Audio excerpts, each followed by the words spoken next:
There's no question in my mind that different generations bring strength to the workplace. So having the leadership that knows how to manage effectively or lead multi-generation groups and diversity on multi-dimensions are going to be the companies that are going to be the most successful in the future. I'm Lauren Young. I'm an editor at Reuters, and today I am here with Jana Torson, who is the Chief Human Resources Officer at Pitney Bowes in Connecticut, and we're here to talk about the multi-generational workforce. Generation X represent, Jana. Well, I'm happy to be here. I'm a boomer. Jana, I wanted to talk to you a little bit today. Obviously, this has been a very challenging time for many companies. Pitney Bowes, you're literally on the front lines. Your workers are essential workers. Can you talk a little bit about what's going on now and how you've helped foster communication and connection among different generations? Well, I would say we're fostering communication across the population, which just happens to be multi-generational.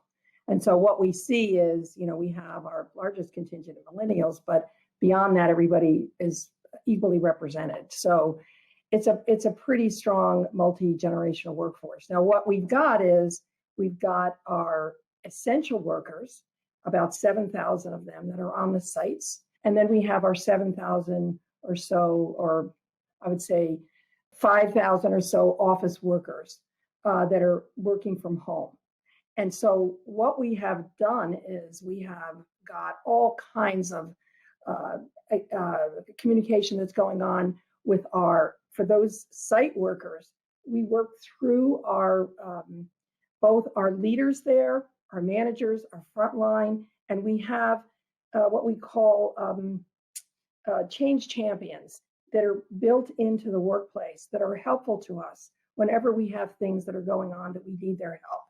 Now, on the office workers that are working from home, the challenges are a little different because there are people that are working from home with children, and some that are working with their elder parents, and so we've done a lot to provide a mental and emotional and financial support resources to them. We just approved an expanded service for childcare and care workers that could be available to our workers. So we're looking at it from every dimension. And everyone has different issues in their life cycle, but we have the resources that meet you where you are.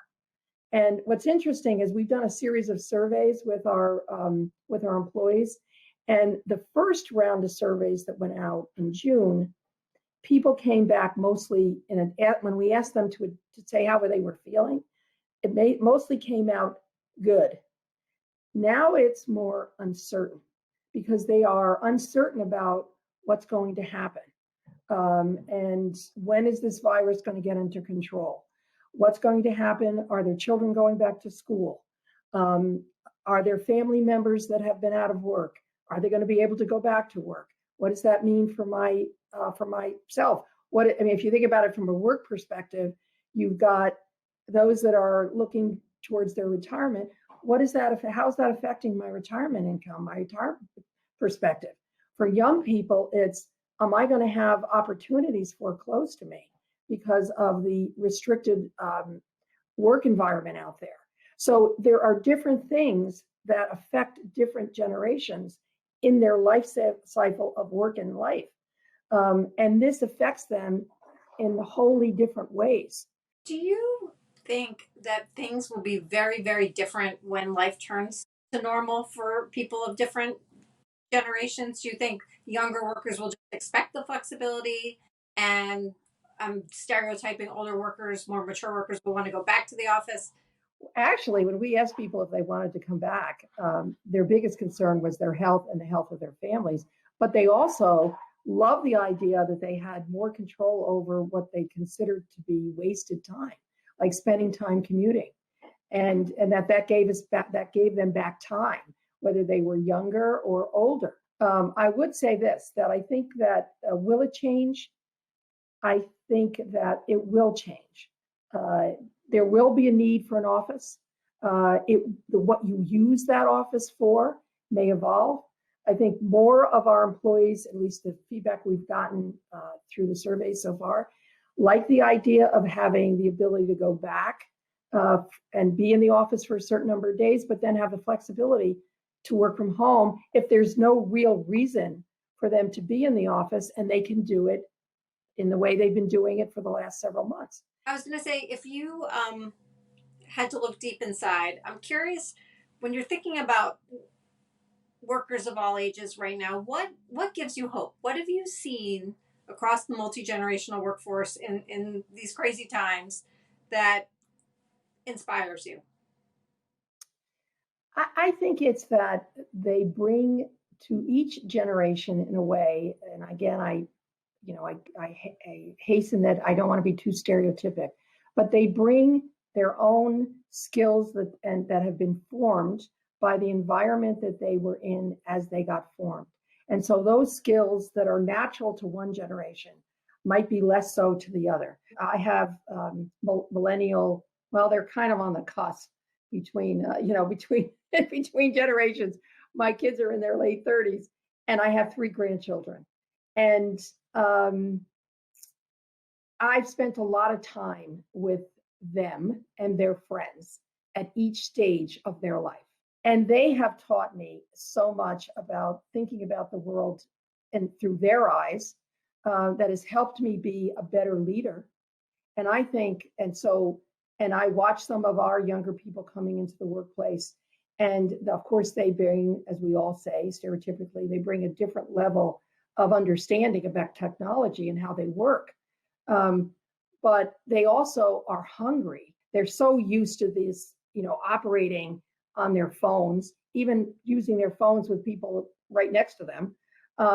But they're hungry when they come to the workforce to have more face to face and more, face time with leaders.